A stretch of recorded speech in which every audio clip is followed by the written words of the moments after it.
सोचो एक ऐसी गेम जहां जीत का मतलब है करोड़ों का इनाम और हार का मतलब सीधा मौत। आज की इस वीडियो में हम बात करने वाले हैं दुनिया की सबसे डेडली गेम स्क्विड गेम के बारे में। तो कहानी की शुरुआत में हमें एक आदमी सियोंग दिखाया जाता है और आज उसकी बेटी का बर्थडे था, इसलिए उसकी माँ उसे कुछ पैसे देती है ताकि वो अपनी बेटी के बर्थडे पर उसे कुछ गिफ्ट दे सके। लेकिन गिफ्ट देने के लिए वो पैसे बहुत कम थे, इसलिए उसके दिमाग में एक आइडिया आता है और वो अपनी माँ का एटीएम कार्ड चुरा लेता है। उसके बाद वो अपनी माँ के बैंक अकाउंट से सारे पैसे निकाल लेता है और पूरे पैसे सीधे एक गेम हॉर्स राइडिंग में लगाकर वो गेम खेलता है और वो इस गेम से पूरे 4 मिलियन वन जीत जाता है। अब जैसे ही वो गेम जीत कर बाहर खड़ा ही था कि तभी उसके पीछे बहुत सारे लोग पड़ जाते हैं, इसलिए सियोंग अपनी जान बचाकर वहां से भाग निकलता है। लेकिन जैसे तैसे करके वो उसे पकड़ लेते हैं। सियोंग ने बहुत सारे लोगों के पैसे उधार लिए हुए थे, इसलिए वो उससे अपना उधार लेने के लिए बहुत मारते हैं। इसी दौरान सियोंग उन्हें पैसे देने के लिए अपनी जेब चेक करता है तो उसकी जेब फटी हुई थी और उसकी जेब में 1 रुपया भी नहीं था। सियोंग को याद आता है कि जब वो इन लोगों से बचकर भाग रहा था तो वो एक लड़की से टकरा गया था जिसने उसकी जेब काट ली थी। यहाँ सियोंग के पास पैसे नहीं थे, इसलिए सियोंग कहता है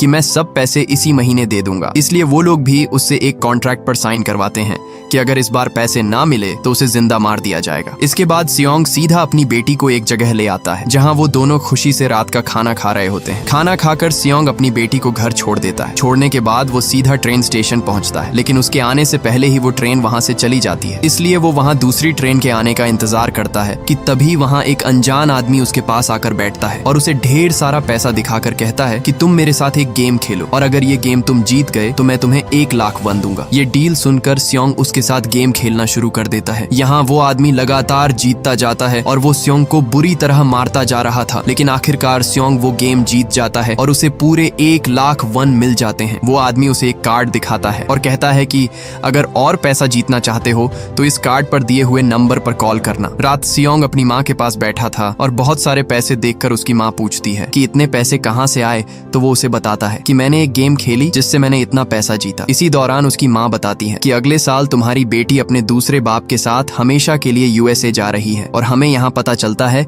कि सियोंग की तलाक हो चुकी है। उसके पास पैसे न होने की वजह से उसकी बीवी ने उसे छोड़ दिया। उसकी माँ उसे बताती है कि अगर तुम कोर्ट में ये साबित कर दो कि तुम्हारे पास बहुत पैसे हैं तो तुम अपनी बेटी को अपने पास रख सकते हो। सियोंग भी हर हाल में अपनी बेटी को पास रखना चाहता था, लेकिन उसे पैसों की बहुत जरूरत थी, इसलिए वो उसी रात उस कार्ड पर दिए गए एक नंबर पर कॉल करता है। उसके बाद सियोंग के पास एक गाड़ी आकर रुकती है और जैसे ही वो उसके अंदर बैठता है तो गाड़ी के अंदर गैस छोड़कर उसे बेहोश कर दिया जाता है। जब सभी की आंख खुलती है तो वो एक बेस में होते हैं जहाँ पूरे 456 लोग थे और सभी का सूट एक जैसा था, मतलब कि सभी प्लेयर थे और सभी प्लेयर्स को 24 घंटे मॉनिटर किया जा रहा था। इस गेम का होस्ट एक आदमी था जो कि फ्रंट मैन था। उसके बाद सियोंग एक बूढ़े आदमी से मिलता है जो कि प्लेयर नंबर 1 था। उसे ब्रेन ट्यूमर बीमारी थी। वो उसे बताता है कि मेरे पास कुछ ही दिन है, इसलिए मैं अपनी जिंदगी का आखिरी समय यहाँ इस गेम को खेल कर गुजारना चाहता हूँ। इसी दौरान 2 प्लेयर आपस में लड़ रहे होते हैं, जिनमें एक लड़की साइब्योक थी और लड़का संग था। यहाँ संग उसे बुरी तरह मार रहा था कि तभी सियोंग उसे पहचान लेता है जिसने उसकी जेब काटी थी। सियोंग उसे जोर जोर से चिल्लाते हुए अपने पैसे वापस मांगता है, लेकिन इससे पहले कि वो उस लड़की से पैसे लेता वहाँ बहुत सारे गार्ड्स आ जाते हैं और सभी गार्ड्स के चेहरे अलग अलग शेप से ढके हुए थे। उनमें लीडर सभी प्लेयर्स को बताता है कि आपका इस गेम में वेलकम है और आपको यहाँ पर पूरी 6 गेम्स खेलनी होंगी और जो भी पूरी 6 गेम्स को जीतेगा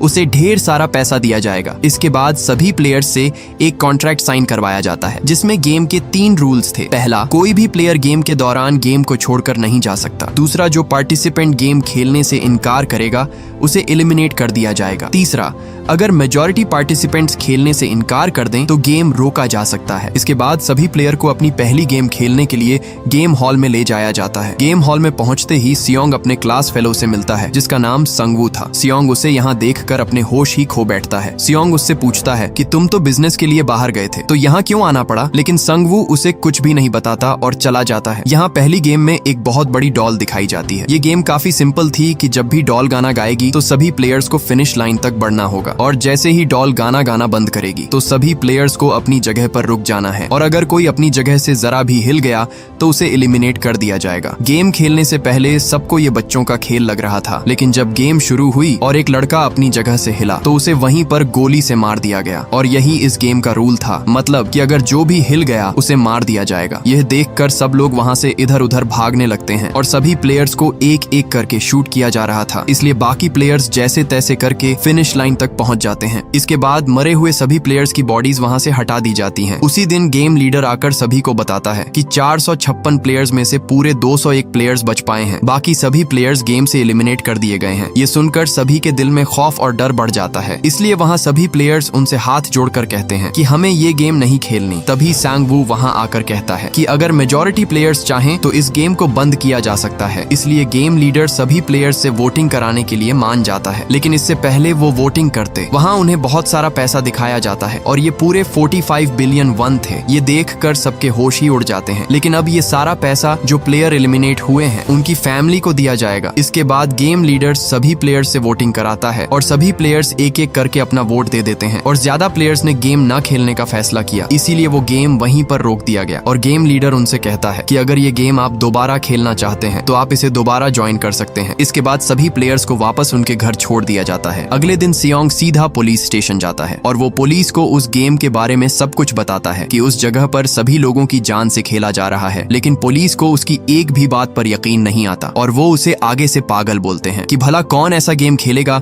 जिसमें सबको मार दिया जाता हो। इसीलिए सियोंग पुलिस को वो कार्ड दिखाता है जिस पर वो नंबर लिखा हुआ था। जैसे ही पुलिस वाला उस नंबर पर कॉल करता है तो वो नंबर रॉन्ग होता है। इसके बाद सियोंग सीधा अपने घर आता है, लेकिन घर में उसकी माँ नहीं होती। अपनी माँ को ढूंढते ढूंढते वो सांग वू के पास आ जाता है और वो उससे पूछता है कि तुम तो बिजनेस के लिए बाहर गए थे, तो फिर वो गेम खेलने की क्या जरूरत थी। वो आगे से बताता है कि मैंने पूरे 600 बिलियन वन लोन लिया हुआ है और अब मेरे पास 1 रुपया भी नहीं है जो मैं वापस कर सकूं। इसी दौरान सियोंग को एक कॉल आती है कि उसकी माँ की तबीयत बहुत खराब है और वो हॉस्पिटल में एडमिट है। सियोंग सीधा अपनी माँ के पास आता है। यहाँ डॉक्टर उसे बताता है कि तुम्हारी माँ के पैर में जख्म धीरे धीरे और भी बढ़ रहा है, इसलिए हमें इनका पैर काटना होगा ताकि बीमारी और ना फैले। लेकिन ऑपरेशन कराने के लिए सियोंग के पास पैसे नहीं थे, इसलिए वो सीधा अपनी वाइफ के पास आता है और उससे कुछ पैसे मांगता है। लेकिन उसकी वाइफ उसे आगे से साफ साफ मना कर देती है और कहती है कि मैं तुम्हारी कोई भी मदद नहीं कर सकती। इसलिए ये सुनकर वो वहाँ से चला जाता है। इधर उसकी वाइफ अपने दूसरे शौहर से कहती है कि सियोंग मुझसे कुछ पैसे मांगने आया था। इसलिए उसका शौहर सियोंग को कुछ पैसे देता है और कहता है कि आज के बाद मैं तुम्हें यहाँ ना देखूं, आज से तुम मेरी फैमिली से मिलने के लिए नहीं आओगे। ये देखकर सियोंग गुस्से से उस पर अपना हाथ उठा देता है और कहता है कि तुम्हें क्या लगता है कि तुम मुझे कुछ पैसे देकर मुझसे मेरी फैमिली छीन लोगे। अब सियोंग उदास होकर अपने घर वापस आ रहा होता है कि तभी उसके घर में एक पुलिस ऑफिसर आता है और वो उससे उस गेम के बारे में पूछता है। दरअसल उस पुलिस ऑफिसर का भाई भी था और उसके घर जाने पर उसका भाई उसे नहीं मिला, लेकिन उसे वहाँ वही कार्ड मिलता है जिससे लोगों को उस गेम में इनवाइट किया जाता है। पुलिस ऑफिसर उसे बताता है कि मैं तुम्हारे पास इसलिए आया हूँ क्योंकि उस दिन तुम पुलिस स्टेशन पर आए थे और इसी गेम के बारे में तुमने रिपोर्ट करवाई थी और अब मुझे शक हो गया है कि मेरा भाई भी इसी गेम में गया हुआ है, इसलिए तुम मुझे वो जगह बताओ जहाँ ये गेम खेला जाता है। लेकिन सियोंग उसे साफ साफ मना कर देता है और कहता है कि मुझे इस गेम के बारे में कुछ भी नहीं पता। सियोंग जैसे ही अपने घर के दरवाजे पर पहुंचता है तो उसे वही कार्ड मिलता है, इसलिए अब उसके इस गेम को खेलने के अलावा कोई चारा नहीं था जिससे वो कुछ पैसों से अपनी माँ का इलाज करा सके। इसलिए वो गेम को दोबारा ज्वाइन करने का फैसला करता है और सभी प्लेयर्स को एक एक करके वहाँ से ले जाया जाता है। लेकिन इस बार वो पुलिस ऑफिसर भी सभी गाड़ियों का पीछा करते हुए उनके पीछे पीछे आ रहा था और सभी गाड़ियां उस शिप पर जा रही थीं। यहाँ वो पुलिस ऑफिसर भी एक गाड़ी के नीचे छुप जाता है। अब सभी गार्ड सीधा उस शिप तक पहुंच जाते हैं और यहाँ वो पुलिस ऑफिसर मौके का फायदा उठाकर उस गार्ड को गाड़ी में ही बेहोश कर देता है और उस गार्ड का सूट पहनकर उसे सीधा समंदर के अंदर फेंक देता है। इसके बाद सभी गाड़ियां उस आइलैंड पर पहुंच जाती हैं और सारे प्लेयर्स को सीधा गेम हॉल में लाया जाता है। यहाँ सभी प्लेयर्स को उनका गेम सूट पहना दिया जाता है। गेम हॉल में आते ही वो बूढ़ा आदमी और सियोंग देखते हैं तो इस बार पूरे 187 प्लेयर्स थे और इस बार पूरे 26 बिलियन वन जीतने वाले प्लेयर्स को मिलने वाले थे। इसके बाद सभी प्लेयर्स को खाना दिया जाता है। रात सेब्योक और उसकी दोस्त किम जू दोनों वॉशरूम में आती हैं और यहाँ सेब्योक सुरंग को पार करके एक जगह पर पहुंचती है जहाँ वो देखती है कि सब गार्ड्स किचन हॉल में कुछ अजीब सी चीजें बना रहे होते हैं। यहाँ ज्यादा देर होने की वजह से गार्ड उनके पीछे आ जाता है, लेकिन तब तक सेब्योक वहाँ से आ चुकी थी और वो किम जू को वहाँ के बारे में सब कुछ बताती है। लेकिन इसी दौरान सांग वू उनकी बातें सुन लेता है। इसलिए सुबह होते ही सांग वू सेब्योक से कहता है कि मैं जानता हूँ कि कल रात तुम उस जगह पर गई थी जहाँ बहुत सारे गार्ड्स कुछ बना रहे थे, इसलिए ना चाहते हुए भी उसे बताना पड़ा। इसके बाद सभी प्लेयर्स को गेम हॉल में लाया जाता है जहां उनकी दूसरी गेम होने वाली थी। सभी प्लेयर्स को वहां 4 शेप्स में से कोई एक शेप चूज करनी थी। यहाँ इस गेम के बारे में संगवू को पता था, लेकिन उसने जानबूझकर अपनी टीम को नहीं बताया। दरअसल इस गेम का नाम डलगोना था। यहाँ हर प्लेयर को एक शेप वाली कैंडी मिलती है। प्लेयर को उस कैंडी से शेप तोड़े बगैर बाहर निकालनी होती है। यहाँ अगर वो शेप टूट गई तो सीधा उस प्लेयर को एलिमिनेट कर दिया जाता, मतलब जान से मार दिया जाता है। सभी प्लेयर्स अपनी मर्जी से वो शेप चूज कर लेते हैं और पूरे 10 मिनट के अंदर अंदर ही गेम पूरा करना था। गेम शुरू होते ही सभी प्लेयर्स शेप को निकालने लगते हैं और जो भी उस शेप को तोड़ता जाता उसे वहीं पर मार दिया जाता। यहाँ गेम का टाइम भी पूरा होने वाला था, इसीलिए स्योंग के दिमाग में एक आइडिया आता है और तुरंत उस कैंडी को चाटने लगता है। ये देखकर सभी प्लेयर्स भी कैंडी को चाटने लगते हैं और जैसे तैसे करके टाइम खत्म होने से पहले ही स्योंग कैंडी से उस शेप को बाहर निकाल लेता है। इसलिए यहाँ वो एलिमिनेट होने से बच जाता है और वो इस गेम को भी जीत जाता है। इसके बाद सभी प्लेयर्स को वापस मेन हॉल में लाया जाता है जहाँ अब 108 प्लेयर्स ही रह गए थे। बाकी 79 प्लेयर्स अपनी जान गंवा बैठे थे और जो प्लेयर्स मारे गए उनका इनाम भी टोटल करके पूरे 34 बिलियन वन बन गए थे। ये देखकर सभी प्लेयर्स के होश ही उड़ जाते हैं। अगली सुबह सभी प्लेयर्स को नाश्ता दिया जाता है, लेकिन यहाँ नाश्ता लेते समय संग और उसकी टीम ने 2 बार नाश्ता ले लिया, जिससे बाकी 4 प्लेयर्स को खाना नहीं मिला। इसलिए वहाँ वो प्लेयर सीधा संग पर हमला कर देता है, लेकिन संग भी आगे से उसे बुरी तरह पीट डालता है, जिससे वो प्लेयर वहीं पर मारा जाता है। इसलिए उस प्लेयर को भी एलिमिनेट कर दिया गया और अब पूरे 107 प्लेयर्स बाकी बच गए। इधर हमें एक प्लेयर दिखाया जाता है जो डॉक्टर था और वो सब मरने वाले प्लेयर्स की बॉडी पार्ट्स को निकालकर अलग अलग कंट्रीज में बेचता था और इस काम का फ्रंटमैन को जरा भी पता नहीं था। दरअसल कंट्रोल रूम में इनका एक आदमी था जो इन सबसे मिला हुआ था और जो भी प्लेयर मारा जाता वो उसे सीधा एक सीक्रेट जगह ले आते जहाँ वो डॉक्टर उनके बॉडी के पार्ट्स को निकाल देता था। इसलिए फ्रंटमैन को इसके बारे में भनक भी नहीं थी, क्योंकि सभी प्लेयर्स की रिकॉर्ड हुई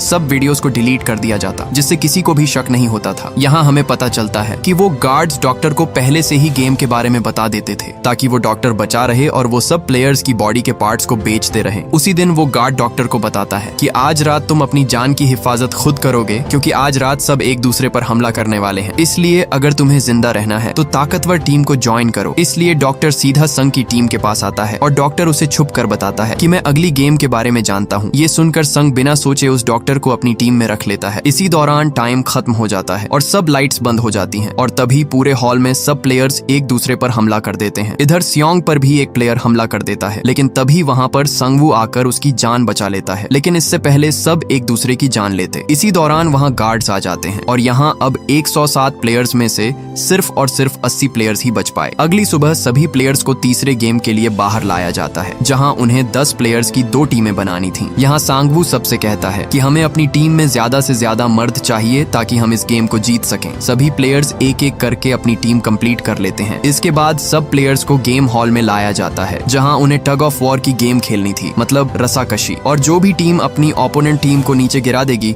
वही टीम गेम जीतेगी। पहले राउंड में संग की टीम के सामने किम की टीम आती है। इसी दौरान फायर के होते ही गेम स्टार्ट हो जाती है। यहाँ दोनों टीमें एक दूसरे को नीचे गिराने की पूरी कोशिश कर रही थी, लेकिन तभी संग की टीम अपनी पूरी जान लगाकर किम की टीम को नीचे गिरा देती है और यहाँ किम की टीम एलिमिनेट हो जाती है। इसके बाद बारी आती है स्योंग की टीम की और उसके सामने वाली टीम गोंग की थी। दोनों टीमों को टग ऑफ वॉर के लिए लाया जाता है। यहाँ वो बूढ़ा आदमी यानी प्लेयर नंबर 1 कहता है कि परेशान होने की कोई जरूरत नहीं, क्योंकि मैंने अपनी जवानी में ये गेम बहुत खेली है, इसलिए हम ये गेम आसानी से जीत सकते हैं अगर हम अपना दिमाग यूज करें। अब दोनों टीमें आमने सामने तैयार खड़ी थीं। इसके बाद फायर होते ही गेम स्टार्ट हो जाती है। वो बूढ़ा आदमी बताता है कि सब एक साथ 3 कदम आगे बढ़ो। जैसे ही वो सब आगे बढ़े तभी उनकी ओपोनेंट टीम नीचे गिर जाती है। इसी का फायदा उठाकर स्योंग की टीम अपनी पूरी जान लगाकर उन्हें नीचे गिरा देती है और आखिरकार ये गेम भी वो जीत जाते हैं। इसके बाद सभी एलिमिनेट हुए प्लेयर्स को उसी जगह लाया जाता है जहां वो डॉक्टर सभी प्लेयर्स के बॉडी पार्ट्स निकाल रहा होता है। तभी बात करते करते वो एक आदमी की बात करते हैं जिसकी बॉडी में सिर्फ एक ही किडनी थी और उन्होंने उस आदमी को जान से मार डाला क्योंकि उसके बॉडी पार्ट्स निकालते समय वो ज़ॉम्बी की तरह जिंदा हो गया था। ये सुनकर गार्ड नंबर 29 जो वही पुलिस ऑफिसर था उसे शक होता है कि ये उसके भाई की बात कर रहे हैं, इसलिए वो उनसे पूछता है कि वो कौन था जिसकी एक किडनी थी, लेकिन आगे से उन्होंने उसे कुछ भी नहीं बताया। इसके बाद वो दोनों गार्ड बॉडी पार्ट्स डिलीवर करने के लिए निकल पड़ते हैं। जाते जाते वो पुलिस ऑफिसर यानी गार्ड नंबर 29 उसे एक दीवार पर लगी एक डिवाइस दिखाई देती है। वो गार्ड से पूछता है कि ये क्या चीज है, तो गार्ड उसे बताता है कि ये बॉम्ब है, अगर तुमने इसे जरा भी टच किया तो ये ब्लास्ट हो जाएगा और ये जगह पूरी तरह तबाह हो जाती है। दरअसल ये जगह VIP लोगों के आने जाने के लिए है। इधर वो डॉक्टर उस गार्ड से पूछता है कि मुझे अगला गेम बताओ, लेकिन अभी तक नया गेम किसी को नहीं बताया गया था, इसलिए वो गार्ड कहता है कि मुझे अभी इसके बारे में नहीं पता। ये देखकर वो डॉक्टर उस पर हमला कर देता है और जैसे तैसे करके वहाँ से अपनी जान बचाकर भाग निकलता है। डॉक्टर भागता भागता सीधा गेम हॉल में पहुंच जाता है। वो गार्ड आकर उसे बताता है कि मैं अभी तुम्हें गेम के बारे में बताऊंगा, लेकिन इससे पहले कि हम पकड़े जाएं, हमें यहाँ से जाना होगा। इसी दौरान वो गार्ड उसे चाकू से मारने ही वाला था, तभी वहाँ फ्रंटमैन आकर उसे गोली मार देता है। यहाँ वो फ्रंटमैन उसे बताता है कि तुम जो भी कर रहे थे मुझे इससे कोई फर्क नहीं पड़ता। मुझे अफसोस इस बात का है कि तुमने यहाँ मजबूर और बेगुनाह लोगों से फायदा उठाया, इसलिए फ्रंटमैन उसे वहीं पर ढेर कर देता है। इधर वो गार्ड नंबर 28 उस पुलिस ऑफिसर को घेर लेता है और कहता है कि तुम कौन हो, मुझे अपना चेहरा दिखाओ। इसलिए ना चाहते हुए भी वो पुलिस ऑफिसर अपना मास्क उतार देता है। इसी दौरान वो उसे गन पॉइंट पर ले लेता है और कहता है कि अपना चेहरा दिखाओ। आगे से वो ऑफिसर पूछता है कि वो कौन था जिसकी तुम लोगों ने किडनी निकाली थी। वो उसे बताता है कि वो एक औरत थी। अगर तुम्हें यकीन नहीं आ रहा तो तुम फ्रंटमैन के कमरे में जाकर सभी की इंफॉर्मेशन ले सकते हो, वहाँ तुम्हें हर प्लेयर के डॉक्यूमेंट्स मिल जाएंगे। ये सब पूछकर वो पुलिस ऑफिसर उसे वहीं पर गोली मार डालता है। इसके बाद वो पुलिस ऑफिसर सीधा फ्रंटमैन के कमरे तक पहुंच जाता है। पहुंचते ही वो वहाँ सभी प्लेयर्स की बहुत सारी फाइल्स को देखता है और इसी दौरान उसे उसके भाई की फाइल भी मिल जाती है, जहाँ उसके भाई का नंबर 132 था। मतलब वो भी एक प्लेयर था और उसने भी ये गेम खेली थी। इससे पहले वो और रिकॉर्ड चेक करता तभी वो फ्रंटमैन आ जाता है। ये देखकर वो तुरंत छुप जाता है। यहाँ फ्रंटमैन किसी के आने की बात कर रहा था जो कि यहाँ फाइनल गेम देखने आने वाले थे। ये वही VIP लोग थे जिसकी बात गार्ड नंबर 28 कर रहा था। इसके बाद सभी प्लेयर्स को चौथे गेम के लिए बुलाया जाता है। यहाँ इस गेम में सभी प्लेयर्स को अपने लिए पार्टनर सेलेक्ट करना था, मतलब 2 लोगों की टीम बनानी थी। सभी प्लेयर्स जैसे तैसे करके अपनी टीम बना लेते हैं, लेकिन आखिर में वही बूढ़ा आदमी ही बचा था जिसे अभी तक पार्टनर नहीं मिला। लेकिन तभी वहाँ सियोंग आकर उसे अपना पार्टनर बना लेता है। इसके बाद सभी प्लेयर्स को एक थैली दी जाती है जिसमें पूरे 10 मार्बल्स यानी कंचे होते हैं। गेम के स्टार्ट होते ही संग और उसका पार्टनर दोनों एक दूसरे से मार्बल्स जीतने लगते हैं। दरअसल गेम का रूल ये था कि हर प्लेयर को अपने पार्टनर से उसके सारे कंचे जीतने थे। इधर सियोंग का पार्टनर वो बूढ़ा आदमी अपनी दिमागी हालत खो बैठता है, इसलिए टाइम खत्म होने से पहले सियोंग उसे गेम खेलने के लिए मना रहा था। अब जैसे तैसे करके सियोंग अपने पार्टनर से खेलने लगता है, लेकिन यहाँ वो बूढ़ा आदमी सियोंग से उसके सारे कंचे जीत रहा था। ये देखकर उसके अंदर डर बढ़ने लगता है क्योंकि अब मौत उसका इंतजार कर रही थी। इधर संग धोखे से अपने पार्टनर को हरा देता है, इसलिए उसका पार्टनर भी एलिमिनेट हो जाता है। यहाँ सियोंग भी जैसे तैसे करके बूढ़े आदमी से सब कंचे जीत जाता है, लेकिन तभी वो बूढ़ा आदमी उसे एक कंचा दिखाता है और कहता है कि अभी भी मेरे पास एक कंचा है। लेकिन अब वो आदमी पागलों की तरह हरकतें करने लगता है। सियोंग जैसे तैसे करके उसे कहता है कि मेरे साथ सिर्फ एक गेम खेल लो, लेकिन तभी वो बूढ़ा आदमी उसे बताता है कि तुमने मुझे बेवकूफ बनाकर मेरे सारे कंचे ले लिए थे, इसलिए मैंने अपने पास एक कंचा छुपा लिया था। मुझे पता था तुम मेरे साथ धोखा करोगे, इसलिए ये सब मैं पागल होने का नाटक कर रहा था। इसी दौरान बूढ़ा आदमी उसके हाथ में अपना कंचा दे देता है और कहता है कि मेरा और तुम्हारा साथ यही तक था। इसलिए सियोंग दुखी होकर उसे अपने गले लगाकर अलविदा कर देता है और यहाँ वो बूढ़ा आदमी भी एलिमिनेट हो जाता है। इसके बाद सभी प्लेयर्स की डेड बॉडीज वहाँ से ले जाई जाती हैं। इधर हमें फ्रंटमैन दिखाया जाता है जिसे शक हो चुका था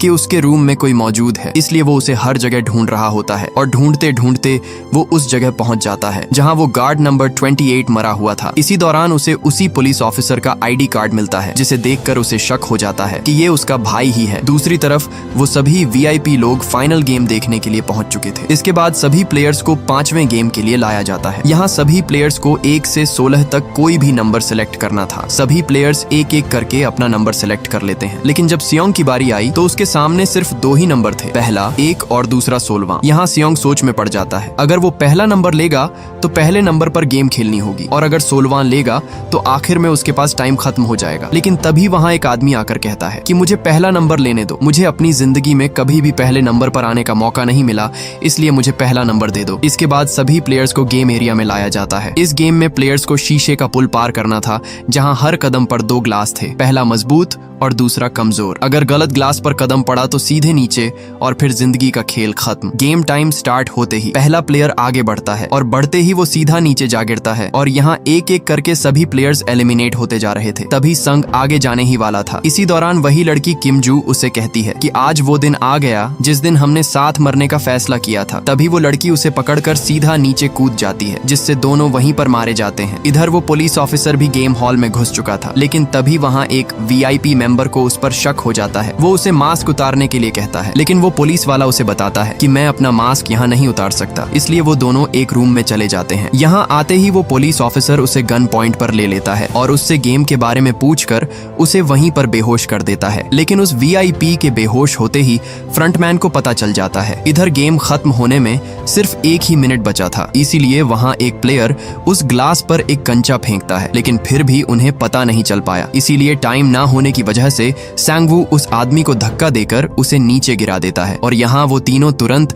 उस पुल को पार करके फिनिश लाइन तक पहुंच जाते हैं। इधर फ्रंटमैन भी पुलिस ऑफिसर का पीछा कर रहा था। यहाँ वो पुलिस ऑफिसर डाइविंग सूट से समंदर को पार करता हुआ आगे बढ़ रहा था। वो फ्रंटमैन भी उसके पीछे पीछे ही था, लेकिन वो पुलिस ऑफिसर जैसे तैसे करके समंदर के किनारे तक पहुंच जाता है। लेकिन उसकी बदकिस्मती कि वहां पर सिग्नल का नामो निशान तक नहीं था। वो हेडक्वार्टर में कुछ तस्वीरें भेजता है, लेकिन सिग्नल ना होने की वजह से वो तस्वीरें हेडक्वार्टर तक नहीं जा रही थीं। वो उन गार्ड से अपनी जान बचाकर भागता भागता एक जगह पर पहुंच जाता है, लेकिन उसके आगे पानी था और फ्रंटमैन उसके पास था, इसलिए वो तुरंत उस पर गोली चला देता है। इसलिए वो फ्रंटमैन अपना मास्क उतार देता है, तो उसे पता चलता है कि ये उसका अपना ही भाई है। इसी दौरान फ्रंटमैन भी उस पर गोली चला देता है और वो सीधा पानी में जा गिरता है। इधर हमें बाकी बचे सिर्फ 3 प्लेयर्स दिखाई देते हैं। यहाँ सैबियोक की तबीयत खराब थी, इसलिए स्योंग उसे बताता है कि हम संगवू को हराकर दोनों गेम जीत लेंगे। लेकिन सैबियोक उससे कहती है कि तुम मुझसे वादा करो, अगर मुझे कुछ हो गया तो तुम मेरे भाई का ख्याल रखोगे। इसी दौरान उसकी तबीयत बिगड़ने लगती है। स्योंग भागकर सीधा उन गार्ड्स को जोर जोर से बुलाता है, लेकिन तब तक देर हो चुकी थी। स्योंग जैसे ही सैबियोक के पास आता है तो वहाँ उसे संगवू मार चुका था। ये देख उसका दिल अंदर से टूट जाता है। और अब बचे 2 प्लेयर, जिनमें से जीतने वाले प्लेयर को पूरे 45 बिलियन वन मिलने वाले थे। उसी दिन उनके बीच आखिरी गेम के लिए टॉस होता है। ये लास्ट गेम स्क्विड गेम होती है। इसमें 2 प्लेयर्स स्क्विड शेप वाली लाइन पर लड़ते हैं। जो जीत जाता है वही फाइनल विनर होता है। अब दोनों प्लेयर्स को गेम एरिया में लाया जाता है। टाइम शुरू होते ही दोनों के बीच हाथापाई शुरू हो जाती है। टाइम काफी कम बचा था, इसलिए यहाँ स्योंग संगवू को ढेर कर देता है, जिसकी वजह से उसकी हालत खराब हो जाती है। यहाँ स्योंग अपने दोस्त को नहीं मारना चाहता था, इसलिए स्योंग गेम को रोकने के लिए कहता है, लेकिन तभी वो पीछे मुड़कर देखता है तो संगवू खुद को चाकू से खत्म कर देता है। ये देख स्योंग जोर जोर से रोने लगता है और यहाँ प्लेयर नंबर 218 एलिमिनेट हो जाता है और आखिरकार ये पूरा इनाम स्योंग जीत लेता है। इसके बाद स्योंग को सीधा वापस घर छोड़ दिया जाता है और उसके सामने एक बैंक कार्ड भी था। जैसे ही स्योंग उस कार्ड को ATM मशीन में लगाता है और देखते ही उसके होश ही उड़ जाते हैं, क्योंकि उसका जीता हुआ सारा पैसा उसके अकाउंट में आ चुका था। इसके बाद स्योंग सीधा अपने घर आता है तो उसके पैरों तले जमीन ही खिसक जाती है, क्योंकि उसकी माँ उसका इंतजार करते करते